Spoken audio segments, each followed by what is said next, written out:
Greetings. My name is Master Sergeant Charles Walters. Welcome to the 2020 Rio Rancho Memorial Day ceremony. I want to thank you for taking your time this Memorial Day weekend to watch and honor those men and women who paid the ultimate sacrifice.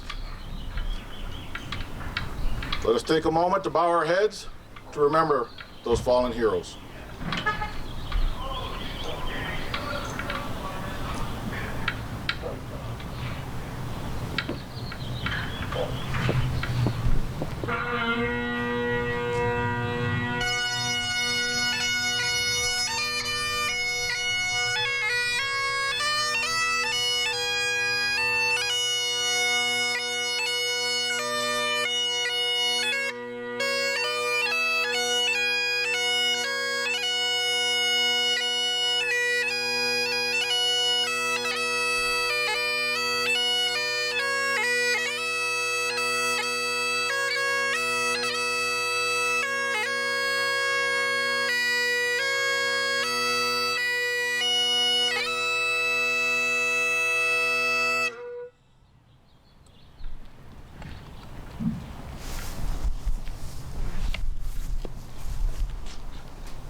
Oh, say, can you see by the dawn's early light what so proudly we hailed at the twilight's last gleaming, whose broad stripes and bright stars through the perilous fight o'er the ramparts we'd watched were so gallantly streaming, and the rocket's red glare, the bombs bursting in air, gave proof through the night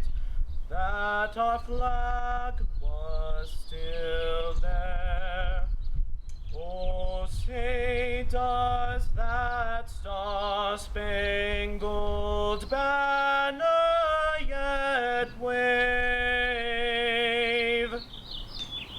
o'er the land of the free and the home of the brave?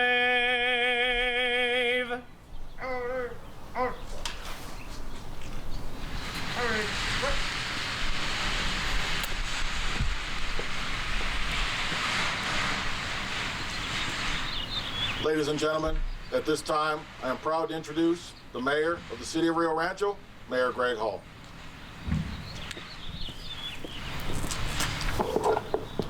Good morning, ladies and gentlemen. Welcome to this year's, the 2020 Memorial Day event here in Rio Rancho. And I want to thank everybody for coming out to participate in this. I also want to acknowledge all of those that are going to watch this on video later today. That it's a different time as we go through this process with COVID-19, making sure that we're keeping everybody safe, but also honoring those who have made the ultimate sacrifice. And when I think about this Memorial Day, it has a very specific significance that while we are separated, we are still together, and while we are staying apart, we're still remembering the things that are very important to us. We're remembering those who have paid that ultimate price. We're remembering the families of those that made the ultimate price. And today is a day of remembrance, reflection, and humble honor of those that provided us and protected our very freedoms that we enjoy and celebrate. And so as we reflect today, I call upon the citizens of Rio Rancho to take a moment to reflect on those that have made that ultimate sacrifice.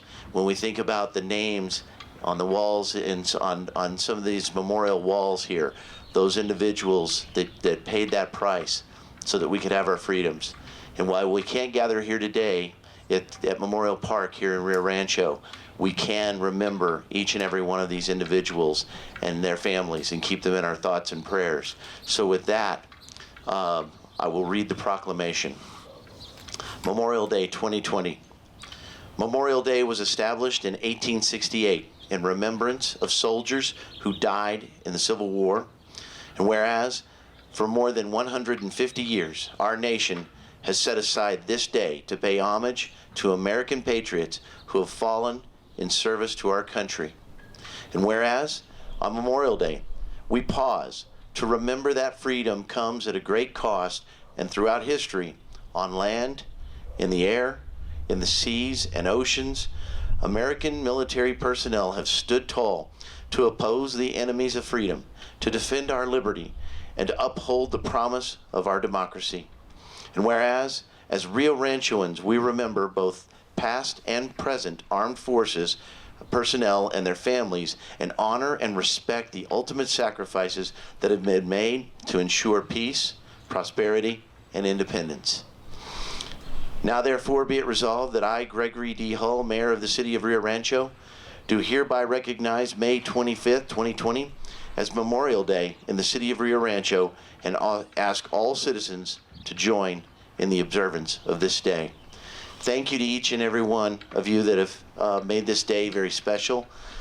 Please reach out to, if you know somebody that has a family of a fallen loved one, and perhaps extend your thanks and gratitude and remembrance and reflection to them for the sacrifice that they've made. And I encourage each and every one of us to continue to just reflect on this day very solemnly as we remember those who paid that ultimate price for our freedoms. Thank you, each and every one of you, and God bless.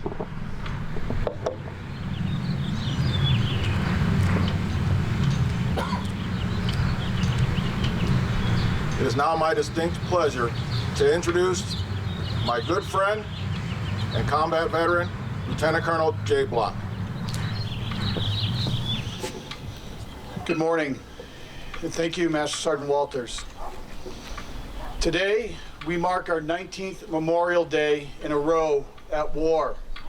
We honor those fallen, like our local heroes behind me, who gave their last full measure, not to be conquerors of another nation or people, but to bring liberty to those enslaved under tyranny.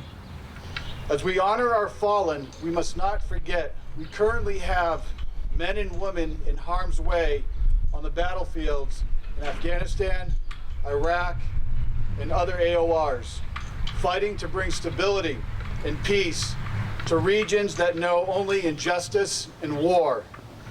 We must also not forget that we have New Mexicans in the National Guard conducting combat operations in the Horn of Africa. I ask you to keep them and their families in your prayers for a safe return, to be in the loving arms of family and friends. Throughout our history as a nation, every generation of young Americans has been called upon to defend our country or leave our shores, to fight and defeat evil, to liberate, not occupy foreign lands. Many of them did not return, and it is them we honor today, not only here in the United States, but around American military cemeteries in Europe, Africa, and Asia. I have visited several of these cemeteries in the Netherlands, France, and Luxembourg. Some of you here or watching may have relatives, like myself, buried overseas. I was honored to see my great uncle Euclid Burke on Memorial Day in 2014, dressed in my service dress and rendering a salute to a man I never met, but a man who sacrificed his life for his country. If you haven't had a chance to visit a national cemetery here in the States or a military one overseas, please go and walk the markers, the crosses, the Stars of David, and read the names and think about how many young men whose lives were cut short. One special cemetery where our fallen are buried is in the Netherlands. There is a village there called Margraten. It is a place I know well, where 8,291 Americans are buried. What is so special about this particular cemetery is that to this day, 75 years after World War II ended, every single American grave is adopted by a Dutch family to care for the grave and to give thanks for the liberation of their country. These families have passed down the grave to other generations these past 75 years, making contact with new generations of Americans who has a family member buried and honored at Margraten. I tell you this because this is a small example of thanks that occurs around the world to honor our fallen. It reminds me of Claudia Pemberton, an author who correctly described our men and women in uniform when she said, "America without her soldiers would be like God without his angels."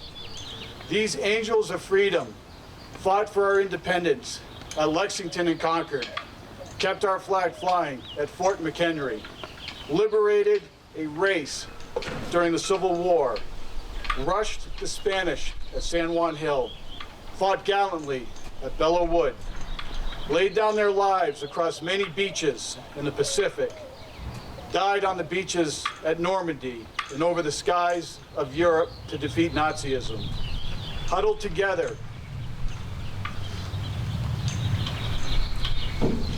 in Korea at the Chosin Reservoir, patrolled the Mekong Delta in the jungles of Vietnam, defeated Saddam Hussein in Kuwait, fought in the mountains of eastern Afghanistan to defeat the Taliban, and battled door to door in Ramadi to bring freedom and stability to Iraq.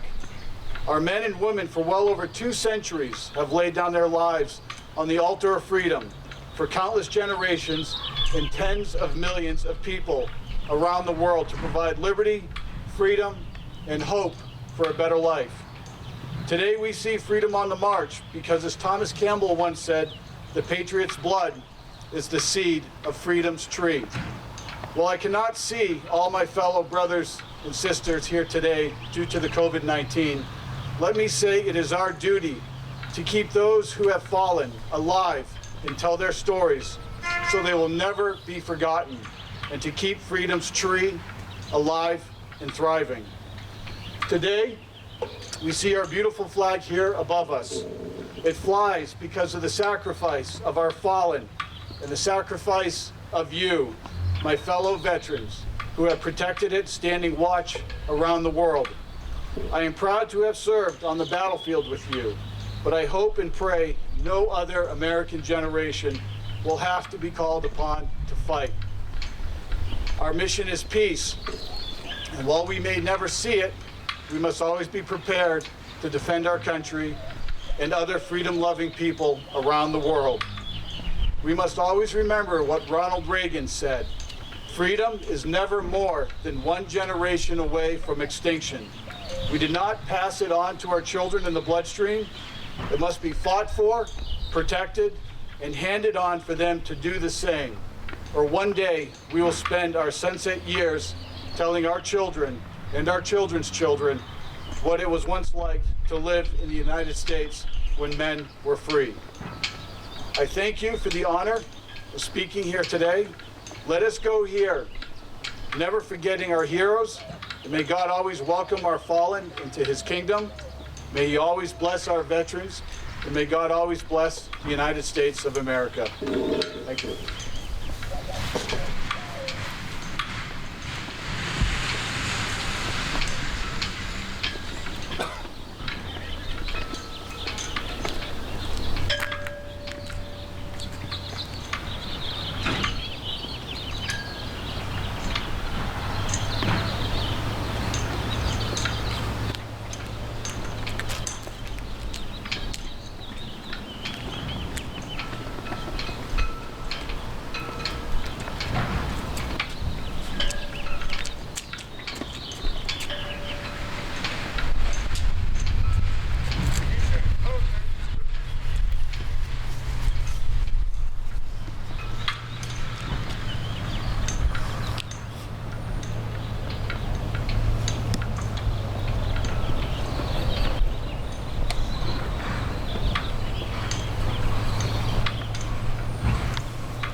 remembrance here on Memorial Day. Remembering those that paid the ultimate sacrifice and the families that paid that price as well, that lost a loved one, protecting our freedoms. I want to thank each and every veteran that's out there still continuing to this day, protecting our freedoms, protecting our country, protecting the things that we find dear. And I want to wish a blessing upon each of you today as we remember and reflect those that have paid the ultimate price. Thank you for joining us here today in this virtual Memorial Day ceremony here in Rio Rancho Memorial Park. Thank you, and God bless.